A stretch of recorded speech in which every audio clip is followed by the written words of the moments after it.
Dalam 25. Dalam 25. Ini nih.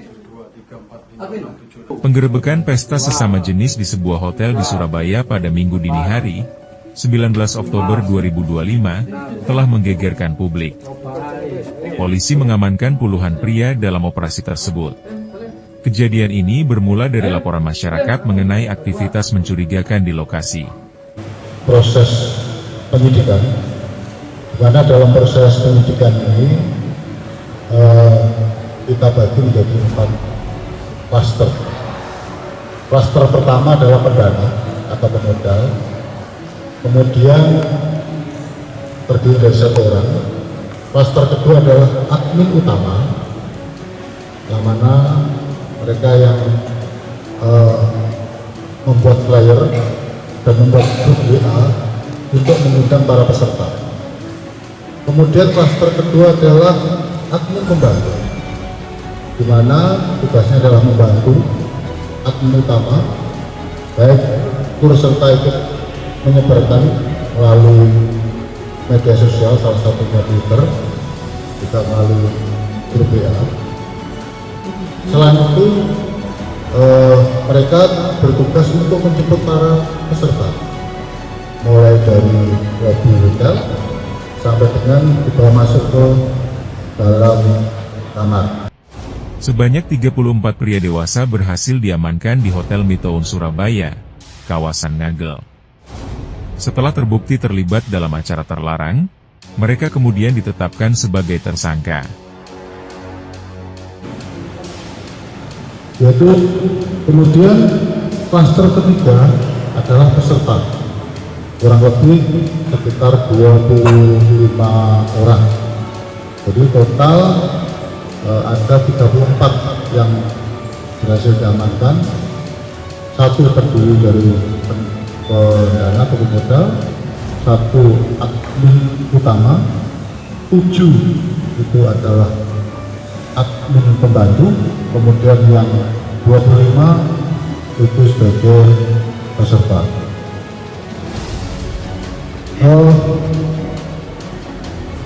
Modusnya adalah pesta seks, yaitu mencari kesenangan dan atau sensasi. Kejadian adalah yaitu pada awalnya saudara RK alias A alias DS kenal dengan aplikasi A karena pernah sama-sama mengikuti event. Event ini dilaksanakan 8 kali, ya, 7 kali di hotel yang sama, 1 kali di hotel yang berbeda. Kemudian pada tanggal 27 September 2005, ya, acara LK alias A alias DS menghubungi MR dan meminta MR alias A untuk berkenan menjadi pendana di acara yang dilaksanakan di hotel tersebut. Saudara MR alias A menyetujui, kemudian memberikan dana sebesar kurang lebih 1.780.000 rupiah untuk memesan 2 kamar hotel. Kemudian juga menyerahkan uang sebesar 435 untuk beli koppers, yaitu obat perangsang, sebagai door prize atau hadiah, dan uang tersebut ditransfer ke rekening RK alias A. Pesta ini diketahui diorganisir secara tertutup melalui grup daring, menambah deretan fakta-fakta kasus pesta gay di Surabaya yang terungkap. Pesta yang bertajuk Siwalan Party tersebut menarik perhatian aparat setelah penyelidikan mendalam. Modus operandi penyelenggaraan acara ini melibatkan sistem undangan terbatas melalui aplikasi pesan instan.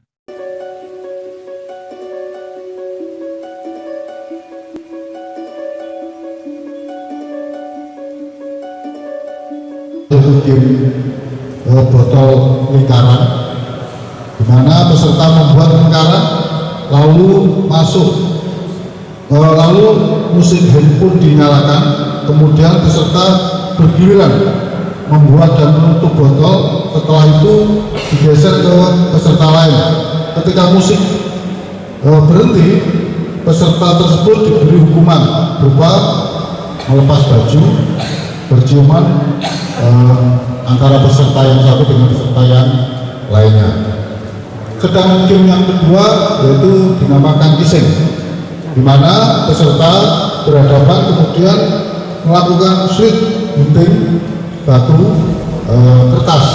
Lalu peserta yang kalah dikasih hukuman berupa sama membuka baju sambil telanjang, dan yang terakhir dihukum untuk berciuman dengan peserta yang satu dengan yang lainnya. Setelah sesi game selesai, barulah peserta melakukan acara puncaknya, di mana mereka berpindah dari kamar yang satu ke kamar yang lainnya. Kamarnya itu berupa kamar connecting.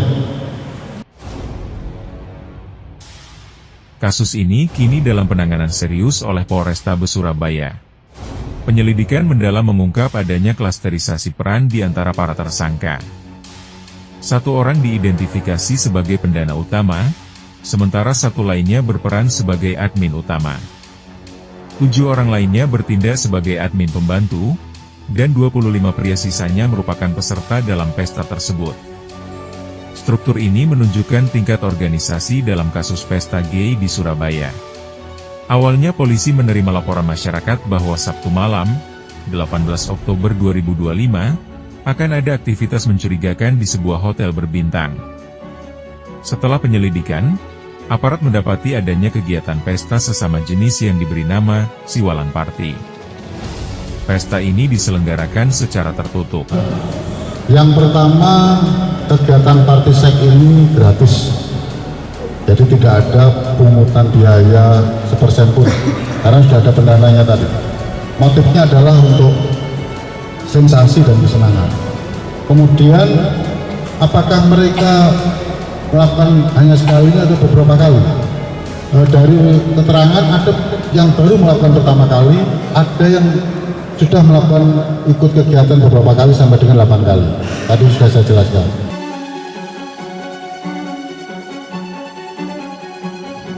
Acara tersebut diorganisir melalui grup WhatsApp dengan sistem undangan terbatas.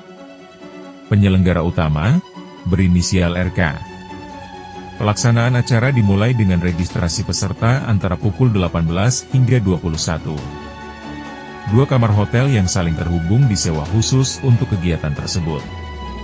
Setelah acara pembukaan, peserta mengikuti berbagai permainan seperti botol lingkaran dan kissing game. Aktivitas seksual sesama jenis baru dilakukan pukul 23. Pesta tersebut tidak memungut biaya. Pendanaan berasal dari Mr. alias A, yang menyiapkan sekitar Rp1.700.000 untuk pemesanan kamar.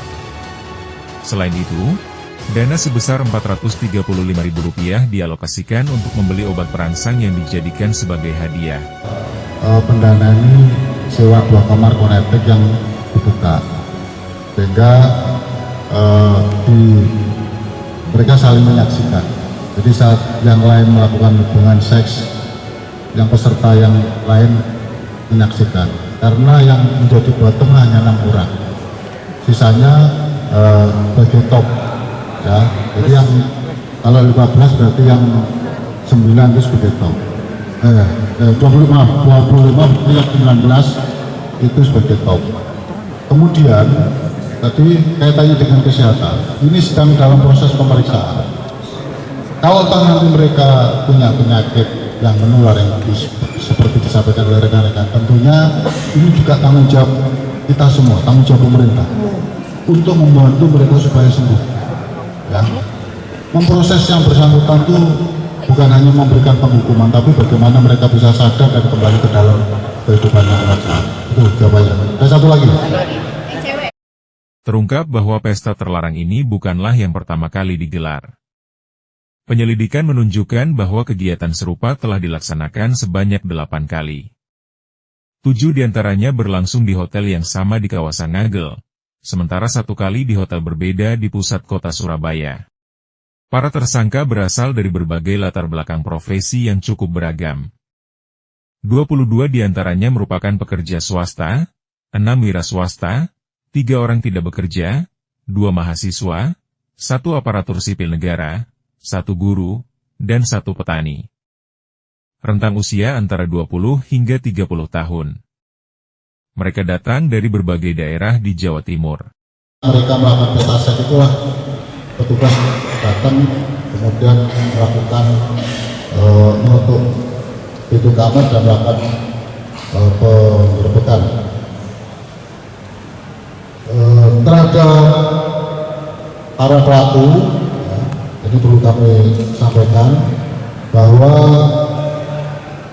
untuk penerapan pasalnya, untuk pesertanya kita jerat dengan pasal 33. Untuk pidana kita jerat dengan pasal 33 junto pasal 7, yaitu URI nomor 44 tahun 2008 tentang pornografi dan atau pasal 296 KUHP. Itu adalah klaster pendana. Sedangkan untuk klaster admin utama itu kita terapkan pasal 29 junto pasal 4 ayat 1 URI nomor 44 tahun 2008 tentang pornografi dan atau pasal 296 KUHP. Sedangkan untuk klaster admin tembakau itu kita terapkan pasal 45 ayat 1 junto pasal 27 ayat 1 Undang-Undang nomor 1 tahun 2024 tentang perubahan kedua atas Undang-Undang nomor 11 tahun 2028 tentang informasi dan transaksi elektronik Undang-Undang ITE dan atau pasal 29 junto pasal 4 ayat 1 URI nomor 44 tahun 2008 tentang pornografi serta junto pasal 55 dan 56 KUHP. Kemudian yang terakhir untuk peserta yaitu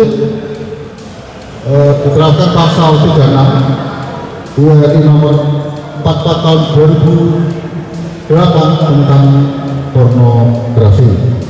Dalam penggerbekan, polisi berhasil menemukan sejumlah barang bukti meliputi alat komunikasi, catatan transaksi keuangan, serta obat-obatan yang diduga digunakan selama pesta berlangsung. Para tersangka dijerat dengan berbagai pasal dalam Undang-Undang Nomor 44 Tahun 2008 tentang pornografi dan Kitab Undang-Undang Hukum Pidana. Polrestabes Surabaya juga akan memanggil psikiater untuk menangani para tersangka. Langkah ini diharapkan dapat memberikan pendampingan dan mengarahkan mereka ke jalan yang benar. Pendekatan ini menunjukkan upaya rehabilitasi di samping penegakan hukum. Saat ini kami masih melakukan pemeriksaan dan pengembangan. Tadi seperti yang saya sampaikan bahwa proses hukum yang dilakukan oleh Polrestabes Surabaya itu tidak hanya melakukan penghukuman, tapi kita juga merasa prihatin terhadap fenomena yang terjadi yang sekarang ini. Tentunya ini menjadi tanggung jawab kita semua, seluruh masyarakat.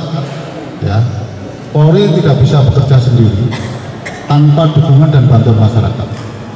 Ini juga bukan akhir penyelesaian permasalahan-masalah LGBT. Tentunya kita harus bersama-sama seluruh elemen masyarakat bagaimana kita bisa mengurangi. Ya. Kenapa? Ini adalah kalau boleh kita katakan ini adalah boleh dikatakan ada kelainan, ya. Ada kelainan dan ini juga perlu mereka-mereka ini juga kita bantu untuk kembali ke kehidupan yang sebagaimana mestinya.